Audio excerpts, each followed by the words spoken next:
Okay, so the things we're going to do, we're going to open up Logic. And to use the vocoder, you first go into it and to the settings place and the Logic instruments, right? Or however you go about it on 8. Mine's a little bit different. Okay, Yeah. but you select the vocoder and you know how to get there. Then once you get it, double click on where it shows itself so that you can see the plugin. And under sidechain over here, you're going to go down to where it says input and click on one of the inputs. Audio will just make it actually react to the audio of the track, but you want input. Now, in order for that to happen, you need an audio tracks. So a little bit backwards here. Create this. Create your audio track by going to track, new, and audio, right? Here it also asks you what inputs do you want. So whatever your input. Great, you created your track. So in your sidechain, you put the input. And what you're going to do is in the vocoder itself here, you're going to use the MIDI that you recorded in here to play back the audio. So you can play it in and record it or do it in real time. Main thing though is that you get this set up with the input to your microphone. Now how do you get the microphone input and stuff? Well, Logic, if you go to Preferences and Audio, on the Audio tab down here, it has your main way it interacts with your program, your driver. So here's Core Audio. DAE is how it can interact with the Pro Tools type of thing, but that's only for Pro Tools HD and stuff, and it won't actually apply. So just stay there in Core Audio. Then it says Output Device and Input Device. Probably yours is from the same thing. Okay, mine has one, which is my audio card, and it has the built-in one and some other software fake version. So I hit Input, and then I select the device I want. Hopefully there it says M Audio whatever. And then I select the buffer size. The buffer size is just how much basically latency you're going to have. The smaller the buffer, the less latencycy CPU you have from time to record. So it just makes it more clean and crisp and automatic sounding. Makes it faster. But it uses more CPU and stuff, more of your computer processor. So maybe you can't handle certain sizes. Once you've done all that, you hit Apply Changes. Well, I'll hit something here so I can apply changes. Apply changes. That should now allow you to see the proper audio stuff you want when you come down to the track over here. You have to have the inspector showing. Boom.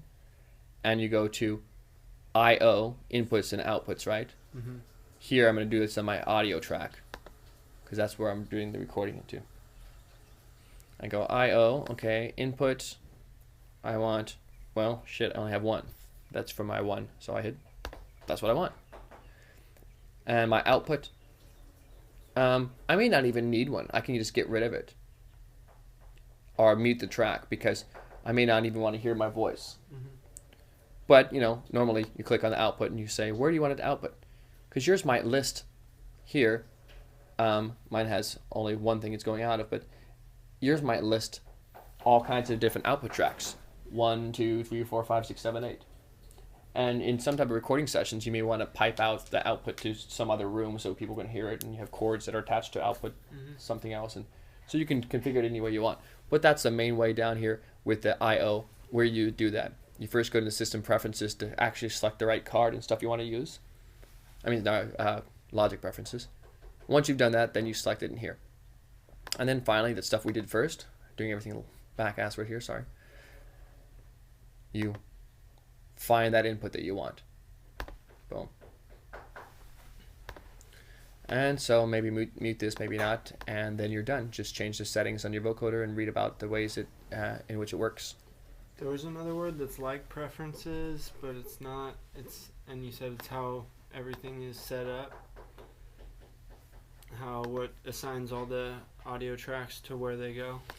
I talked about something called environment. That's what if you go to Window and Environment, okay, then it shows you how to just undo that.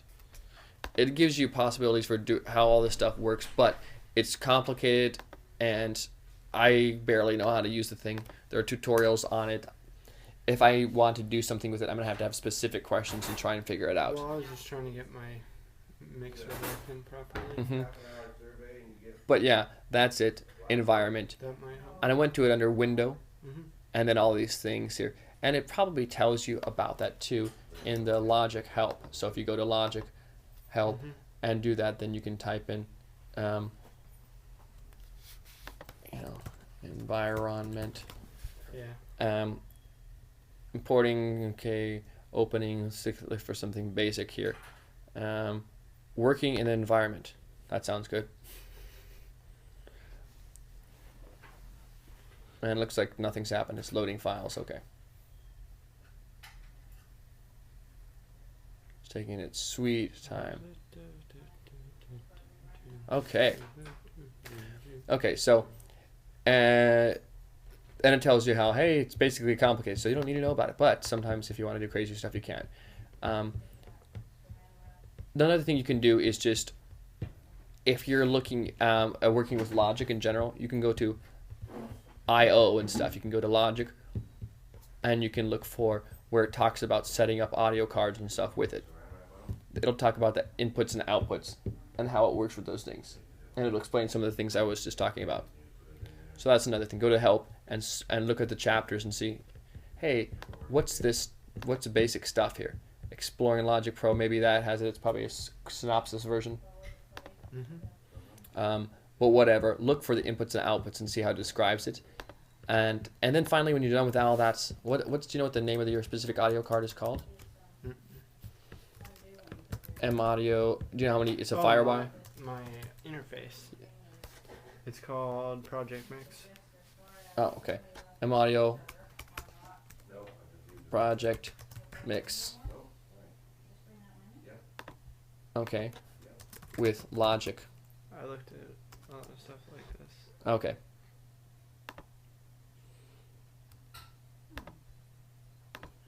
So you've probably seen these things then, and these support things and whatever else it is. Yeah, I read through a handful of them or Okay. 10 of them or something. Well, anyway, that'll be our first start. Okay. We'll try these things that I talked about.